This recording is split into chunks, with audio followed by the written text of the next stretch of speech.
Well, hello and welcome to another one of my walk-arounds and hopefully starting off a classic bike. This interesting looking bike is obviously some sort of Ducati single. You can tell that because it's got a Ducati single engine in it. But what's this? It doesn't say Ducati, it says Condor.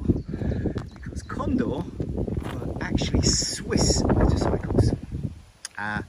Switzerland have always done their own thing, and what they do is they have bikes for patrolling their boundaries used by their Swiss military. And in this instance, they were replacing the ancient side valve flat twin, think of a sort of Ural or an early BMW with shaft drive, which was too heavy and out of date, with something lighter and more modern. So we're talking early 70s. And they commissioned Ducati, who made some very lightweight, lively engines, to detune their 350 overhead cam scrambler engines. So it's gear driven cams, but it's not Desmo. They put a low compression piston in, very soft camshaft in the top, an incredibly restrictive exhaust, which this isn't one of, and the original exhausts are sort of silvery white in finish, and a big long cigar goes out the end, and they're almost entirely silent for sort of stealthiness, and the reflective sort of heat absorbing finish meant that they were more difficult to detect with infrared back in the day.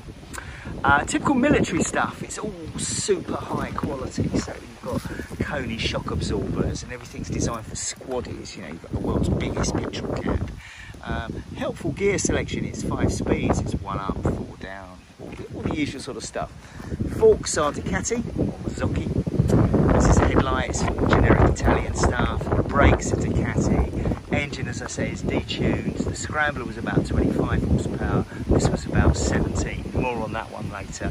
But the differences are that Condor insisted on certain things to be different. So they insisted on oil lines plumbed in to the mains for a dedicated high flow filter, which is here.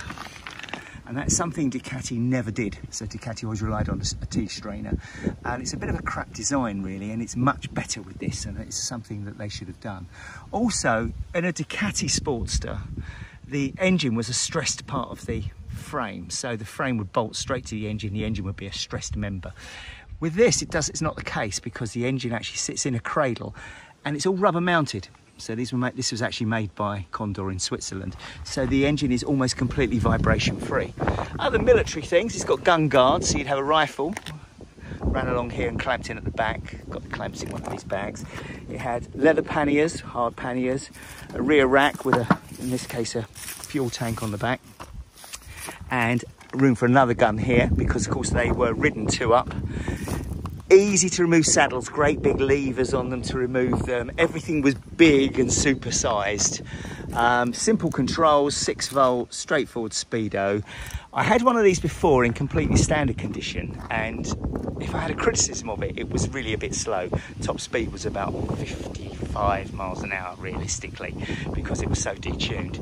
This engine, prior to my purchase, has been returned to scrambler spec and a bit beyond. So it's now got a high compression piston in it, it's got bigger carb, no airbox anymore, a very free flowing exhaust, which hopefully we'll hear in a moment, which is quite noisy, and a green and white cam, which is a sort of semi-race cam. And because the compression is so high, they've also fitted a decompression lever on it now to help start it, which wasn't on the original bike because the compression was so low. So this one is really very lively and makes a superb country lanes type of bike, and I enjoy riding it a lot. It's a little trickier to start than usual ones, but the performance of it is much better. So we're probably looking at around, I don't know, 80, 85 miles an hour, which is much, much better than they ever used to be. So it's a very robust, sturdy motorcycle. Back in the days, a company in London called Pride and Clark was selling these off in crates because they made too many of them. And you could buy one for about 400 quid. They still haven't caught on. The market still hasn't caught up with them. So despite being a very cool military bike, you're still really looking at 3.5 grand for a standard one, nice one. A scruffy one would be cheaper, whereas the equivalent 350 Ducati would probably be £8,000 to £10,000. So it's quite a big difference. In stock form, they're a bit slower, but a lot of these very cheap Condors were bought, the engines were taken out and used by classic racers, put into racing spec, and you could actually buy rolling chassis with no engine fitted in them, and I've seen them with Honda 125 engines in and all sorts. But basically, as a day-to-day motorcycle, it's comfortable, it's completely bulletproof, probably literally bulletproof, and I really enjoy riding it. So let's see if it starts, shall we? So petrol on, it is warm, so we should be okay. Put this complicated switch on. Uh-oh, this is all a bit high. As you know, this is all live, we don't muck around here. And we'll have...